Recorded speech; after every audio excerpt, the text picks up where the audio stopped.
The job offer. The email arrived at 3:14 a.m. No subject line. Just a link to a GPS coordinate in the middle of the Nebraska wilderness.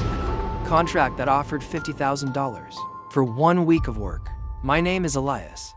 I'm a cleanup specialist, not for crimes for glitches. I work for big tech firms, scouting locations for high-end VR mapping. My job was simple: go to the site, set up the 360-degree LiDAR scanners, and ensure the environment was sterile. The location was a suburban cul-de-sac called Willow Creek. The weird part, maps showed nothing but forest for 50 miles. But when I drove past the rusted iron gates that appeared out of the fog, I found a perfect, pristine neighborhood. It looked like a 1950s dream. Manicured lawns, white picket fences, and houses so identical it felt like looking into a hall of mirrors. But there was no wind, no birds, no crickets, just a silence so thick it felt like cotton in my ears. The first night, I set up my gear in the center of the cul-de-sac. The LiDAR scanner began to spin, sending out invisible laser pulses to map the area. On my tablet, a green wireframe of the street began to form. That's when the first glitch happened. On the screen, the scanner showed a figure standing in the window of House 4. A tall, spindly shape, but when I looked up from the tablet to the actual house, the window was empty. Just a ghost reflection, I whispered. My voice sounded flat, as if the air was absorbing the sound waves before they could travel. I checked the scan again. The figure wasn't just standing there. It was moving, but it wasn't walking. It was stretching. In the digital render, its limbs elongated, reaching from the window to the ceiling, vibrating at a frequency the LiDAR was struggling to capture. I looked back at the real house, still empty, still silent. The rule of symmetry. By day 2, the uncanny valley effect was sickening. I noticed that every house had the exact same items in the yard. A red tricycle, a sprinkler which never turned on, and a single blue sneaker on the third step of the porch. I decided to move the sneaker on house 1.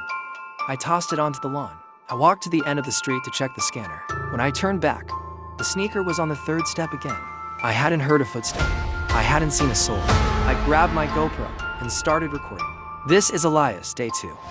The environment is reactive. It's self-correcting, like a program. That night, the audio feed from the LiDAR started picking up white noise. I ran it through a filter. It wasn't noise. It was a voice, slowed down by 500%. Don single quotes D dot. The dot seams. The seams. On day 4, the sun didn't rise. The sky stayed a permanent, bruised shade of gray. I tried to leave. I got in my truck and drove toward the gate. I drove for an hour at 60 miles per hour. But when I looked at my GPS, I was still in the center of the cul-de-sac. I tried again, flooring it. The houses blurred past, a strobe light of white fences and red tricycles. After 10 minutes, I slammed on the brakes. I was back at house 4. I stepped out of the truck, trembling. I looked at the ground. There was a thin, black line running across the asphalt. I knelt down. It wasn't a crack. It was a gap. I reached out to touch it, and my finger didn't hit bottom. It felt like sticking my hand into ice water. I pulled back. My fingertip was gone. Not cut off, just missing. It ended in a perfectly smooth, flat surface of skin, as if the data from my finger had been deleted. The dinner party. I heard music. A muffled, distorted version of Mr. Sandman. It was coming from House 4, driven by a mix of terror and a desperate need for answers. I walked to the front door. I turned the knob. It was unlocked. Inside, the house smelled of ozone and rotting peaches. In the dining room, 3 figures sat at the table. They were the residents. They looked human from a distance. But as I got closer, the horror set in. Their skin was the texture of unrendered plastic. They had no nostrils, no nose, just painted-on eyes that didn't quite line up with their sockets. They were holding forks, moving them in perfect synchronization from empty plates to their closed, lipless mouths. Hello. I choked out. The 3 of them stopped.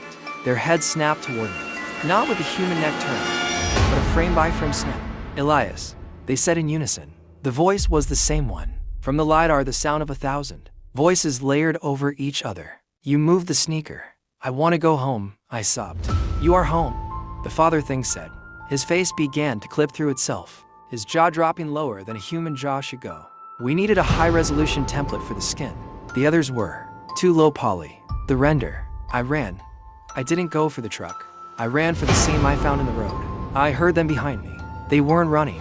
They were teleporting. Snap. We're at the porch. Snap. They were at the gate. Snap. They were 10 feet behind me. I reached the black line in the road. I didn't care if it erased me. It was better than becoming a template. I jumped. I expected to hit the ground or fall into an abyss. Instead, I hit a cold, glass surface. I looked up. I wasn't in Nebraska. I was in a void. Above me, massive, glowing eyes the size of planets were looking down through a lens. Subject 402 is reacting to the boundary. A voice boomed, vibrating my very atoms. Resolution is P. Initiate the wipe. The cleanup. I woke up in my truck. The sun was shining.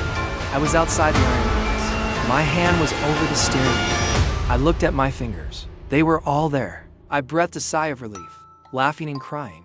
It was a dream, a hallucination. The ozone ... Then I looked at the rearview mirror. My eyes weren't blue anymore.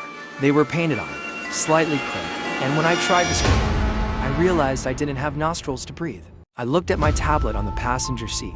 The LiDAR scan of Willow Creek was finished. At the center of the green wireframe, there was a tiny, digital model of a man sitting in a truck. The file name was final_asset_Elias_V1.obj. I tried to open the door, but my hand just clipped through the handle. I'm still here. I've been sitting in this truck for what feels like 1,000 years. The sun never sets. The red tricycle is always there. And sometimes, if I listen closely, I can hear the clicking of a mouse, deciding where to drag me next. The patch no, I don't sleep anymore. You can't sleep when your eyelids are just texture maps that don't actually close. I sit in the truck, staring at the dashboard. The clock says 88 to 88.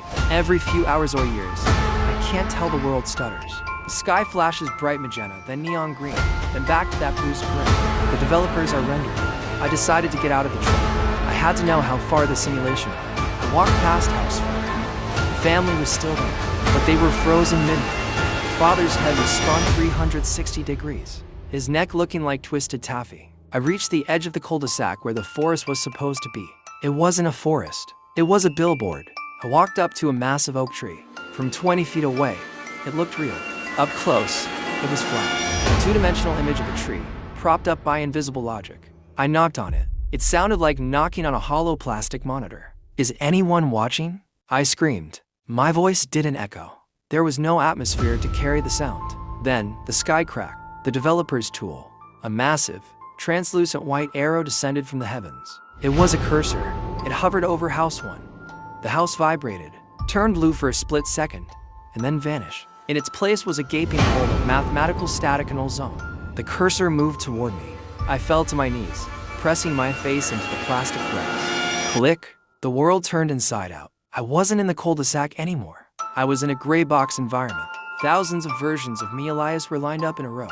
Elias_V1. No skin. Just muscle and bone. Elias_V2. No face. Elias_V3. The one with the missing finger. Elias_V4. A voice, distorted and godlike, boomed from the void. Asset 402 is showing high levels of autonomous deviation. It's aware of the boundary. Delete. Another voice, younger, bored. No. The AI department wants to see how a self-aware asset reacts to environment. Stressors. Let's increase the entropy slider. The glitch hunt. I was dropped back into Willow Creek. But it was different. The physics were breaking. Gravity was no longer a constant. I saw the red tricycle floating 30 feet in the air, spinning slowly.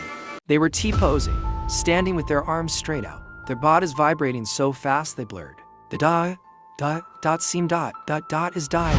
The dot opened dot. The dot, they chanted. I looked at my hands. My skin was peeling away, but there was no blood. Underneath the skin was source code, glowing lines of gold and white scrolling rapidly across my muscles. I wasn't a man. I was a script. A set of instructions designed to feel fear, so that a VR game could be more immersive. The basement of files. I ran into House 4. I didn't go to the dining room. I went to the basement. In the real world, basements are for storage. In a simulation, the basement is where the trash goes. I broke the door down. The stairs were missing, so I jumped into the dark. I landed on something soft. I turned on my phone's flashlight. The battery stayed at 1%. Forever and screamed. The basement was filled with deletions. Thousands of discarded items, old versions of the sky, dead animals that didn't move quite right, and people, hundreds of people who had been recruited for this job before. They weren't dead, they were just disabled. One woman looked at me. Her eyes were flickering like a dying light bulb. They're making a world, she whispered. A perfect world for the buyers. We are just the ... furniture. How do we get out? I asked, grabbing her hand. Her hand felt like cold glass. You don't go out, she said, pointing to a glowing blue door at the back of the basement. You go deeper. You go into the source. The source code. I walked through the blue door. I wasn't in a house anymore. I was standing on a narrow bridge of light, spanning a chasm of pure data. Below me, I could see the entire world of Willow Creek compressed into a single, glowing cube. I saw my life, my memories. I saw my mother, but her face was just a generic female _head _Oda model. I saw my childhood home. It was a prefab asset. My entire life hadn't happened. I was spawned in that truck 5 days ago with a memory file pre-installed. The $50,000 contract, a motivation script to ensure I stayed within the testing parameters. I reached the end of the bridge. There was a console, a giant keyboard made of light. I didn't know how to code, but my fingers did. The Elias script knew exactly what to do. I began to type. I wasn't saving myself. I was corrupting. IF Elias _V for = aware. THE and set world _gravity =. Then set texture _quality =. Then delete all. The crash. The world screamed. The family on the lawn outside began to dissolve into triangles. The sky turned into a file not found error message. The giant eyes in the sky blinked in panic. What is he doing? The developer's voice screamed. He's crashing the server. Kill the power. I can't. The other voice yelled. The Elias script has locked the kernel.